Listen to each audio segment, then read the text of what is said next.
تو ہمارا منہج اہل حدیث والا منہج نہیں ہے. اہل حدیث کا منہج یہ ہے کہ ہر آدمی ڈائریکٹ قرآن حدیث میں ریسرچ کرے, چاہے اس میں صلاحیت ہو یا نہ ہو. یہ غلط ہے. اس سے امت شتر بے مہار یعنی بے لگام اونٹ کی طرح ہو جائے گی, اکائیاں پیدا ہونا شروع ہو جائیں گی, کوئی وہ فتویٰ دے رہا ہے, کوئی یہ دے رہا ہے. تو اس لیے امت کو کسی دھارے میں لانا پڑے گا آپ کو, تو جس پر میں 20 دفعہ بیان کر چکا ہوں کہ اس کے بغیر امت جڑے گی نہیں اور ٹوٹ جائے گی. لیکن چونکہ بہرحال اہل حدیث حجت قرآن و سنت ہی کو مانتے ہیں, تو اس لیے ہم ان کو علی الاطلاق گمراہ نہیں کہتے کہ گمراہ فرقہ یا جہنم میں جائے گا, کیونکہ منہج میں اختلاف ہے نا. بیسک تو سب کی ایک ہی ہے, قرآن حدیث اجماع بیسک ایک ہی ہے. تو منہج اس منہج جو انہوں نے اختیار کیا نا کہ ہر آدمی ڈائریکٹ قرآن و سنت کو فالو کرے, یہ منہج خطرناک ہے. ہر آدمی کسی مجتہد کی رہنمائی میں کرے گا تو صحیح طرح چلے گا, ورنہ یہ غامدیت اور اس طرح کے فرقے قرآن و سنت کے لیبل لگا کے پھیلتے چلے جائیں گے, ٹوٹی چلی جائے گی امت. سامنے رکھ دیتا ہوں.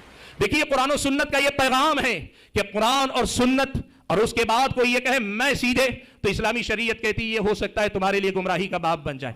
ہماری دعوت بہت صاف ہے کہ ہم یہ بات کرتے ہیں کہ علم, علماء کے علم سے استفادہ کریں, فقہا کی فقہ سے استفادہ کریں, علماء مجتہدین کی اجتہادات سے بھرپور استفادہ کریں. ان سے بے نیاز ہو کر اگر کوئی آدمی یہ کہتا ہے کہ میں قرآن و سنت اپنی سطح پر اپنی صلاحیت کے مطابق خود سمجھ کر خود ہی عمل کر لوں گا. شیخ البانی رحمۃ اللہ علیہ جو عمل بالکتاب و سنہ کی دعوت کے اس دور کے بڑے نمایاں داعی مبلغ شیخ محدث العصر شیخ البانی رحمۃ اللہ علیہ نے اپنے دروس میں ایک جگہ پہ کہا کہ اگر کوئی یہ سمجھتا ہے کہ ہماری اتباع کتاب و سنت کی یہ دعوت, اس کا مطلب یہ ہے کہ ہم کل من حب ودب ہر ایرے غیرے سے یہ کہہ رہے ہیں کہ آؤ قرآن لو تم ہی پڑھ لو تم ہی سمجھ جاؤ, حدیث لو تم ہی پڑھ لو تم ہی سمجھ جاؤ, یہ ہماری دعوت ہے. اگر کوئی ایسا سمجھتا ہے تو ایسا سمجھنے والا اگر ہم میں سے یعنی جو خود اس دعوت سے جڑا ہوا وہ اگر اپنے آپ کو یہ کہہ رہا ہے تو فہو جاہل, وہ جاہل ہے جو ہماری اپنی دعوت کی حقیقت کو نہیں سمجھتا ہے.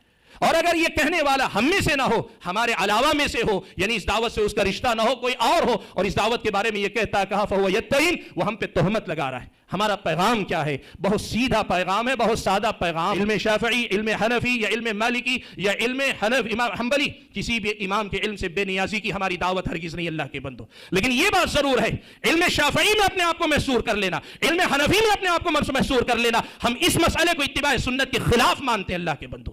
فرق یہاں ہے, امام شافعی ہو, امام مالک ہو, امام احمد بن حنبل ہو, یا دیگر علماء کرام ہو, اسحاق بن راہوے ہو, اوزاعی ہو, سفیان بن عیینہ ہو, محدثین فقہا کی ساری جمع محترم ہے. اللہ کے فضل و کرم کے بعد یہی تو وہ روشنی کے منارے ہیں جن کی روشنی میں ہم اور آپ آگے بڑھنے کی کوشش کرتے ہیں. یہی بات امام احمد بن حنبل رحمۃ اللہ علیہ نے سمجھائی, اپنے شاگردوں کو سمجھاتے ہوئے کہا لا تقلدنی ولا مالکا ولا الشافعی ولا الاوزاعی ولا الثوری, کہا میری تقلید نہ کرو, امام مالک کی تقلید مت کرو, امام شافعی کی تقلید مت کرو, امام اوزاعی کی تقلید مت کرو, امام سفیان ثوری کی تقلید مت کرو. وخذ العلم من حيث اخذوا, وہ جو ہاں سے علم لیتے تھے وہاں سے لینے کی بات کرو.